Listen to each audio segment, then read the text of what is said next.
Shalom sahabatku, mari kita siapkan hati kita untuk dapat merenungkan kebenaran firman-Nya di pagi hari ini, yaitu Audience of One.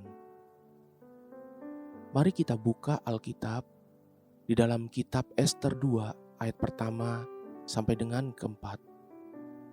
Sesudah peristiwa-peristiwa ini, setelah kepanasan murka Raja Ahasiweros surut, terkenanglah Baginda kepada Wasti dan yang dilakukannya, dan kepada apa yang diputuskan atasnya. Maka sembah para biduanda raja yang bertugas pada Baginda. Hendaklah orang mencari bagi raja gadis-gadis, yaitu anak-anak dara yang elok rupanya. Hendaklah raja menempatkan kuasa-kuasa di segenap daerah kerajaannya, supaya mereka mengumpulkan semua gadis, anak-anak dara yang elok rupanya, di dalam benteng Susan, di balai perempuan, di bawah pengawasan Hegai, sida-sida raja, penjaga para perempuan. Hendaklah diberikan wangi-wangian kepada mereka, dan gadis yang terbaik pada pemandangan raja, baiklah dia menjadi ratu ganti Wasti. Hal itu dipandang baik oleh raja, dan dilakukanlah demikian. Episode pekerjaan tangan Tuhan pada zaman Ester memasuki tahap berikutnya. Sekarang, setelah sekian waktu, Ratu Wasti disingkirkan, timbul kerinduan di hati raja untuk mengisi kekosongan di dalam hidupnya, sesuatu yang tidak dia dapatkan dari istana dan kekayaannya yang besar sekalipun, yaitu kekosongan akan seorang pendamping yang akan berbagi di dalam istananya. Maka dicarilah oleh semua pegawai dan kepala-kepala daerah di seluruh istana raja untuk mencari gadis-gadis cantik yang akan dipersiapkan dan dipilih menjadi ratu menggantikan Ratu Wasti. Pada ujian terakhir, satu-satunya kriteria yang akan menentukan siapakah yang akan menjadi ratu hanya satu perkara. Ester 2 ayat yang keempat berkata, "Dan gadis yang terbaik pada pemandangan raja, baiklah dia menjadi ratu ganti Wasti." Hal itu dipandang baik oleh raja, dan dilakukanlah demikian. Terbaik pada pemandangan raja, itulah satu-satunya kriteria. Seorang pianis berbakat hendak mengadakan konser pertamanya di Royal Festival Hall, London. Tiket konser itu habis di hari pertama penjualan.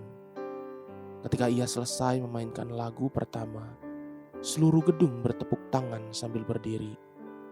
Pianis muda itu membungkuk, lalu masuk ke samping panggung.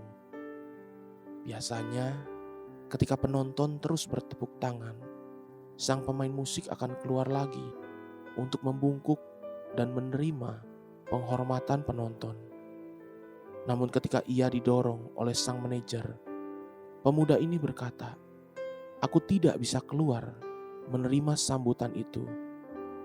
Sang manajer heran karena semua orang berdiri dan bertepuk tangan. Tapi pemuda itu berkata, "Lihat, Bapak yang duduk di belakang itu tetap duduk." Sang manajer berkata, "Peduli amat dengan Bapak itu." Dijawab oleh sang pianis, "Dia guruku.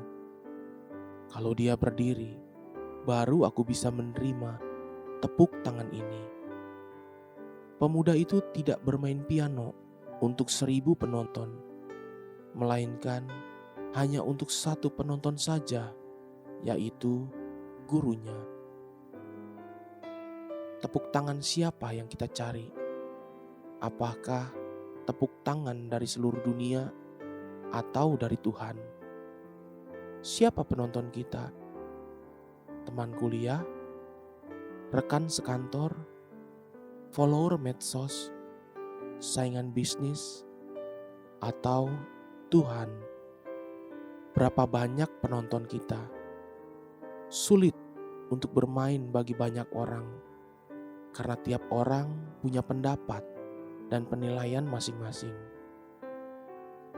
Sebaliknya, bila kita hanya hidup untuk satu penonton, yaitu Tuhan saja, maka semuanya akan lebih mudah.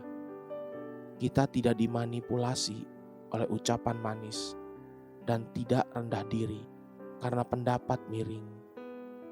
Kita tidak perlu membandingkan diri dengan ukuran kesuksesan dunia, tetapi mengukur dengan tugas yang secara khusus Tuhan berikan pada kita. Ketika kita kuliah untuk Dia. Saat kita bekerja, Dia atasan kita. Ketika kita dalam dilema, kita bertanya, apa yang Tuhan ingin saya lakukan dalam situasi seperti ini?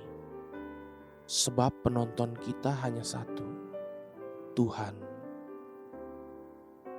Hiduplah seolah-olah hanya Tuhan yang melihat dan mendengarkan.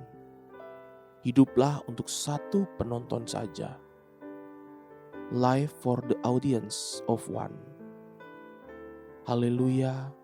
Sahabatku, mari kita sama-sama berdoa. Bapa Surgawi, terima kasih. Aku mau hidup hanya untuk-Mu dan perkenanan-Mu saja yang aku cari.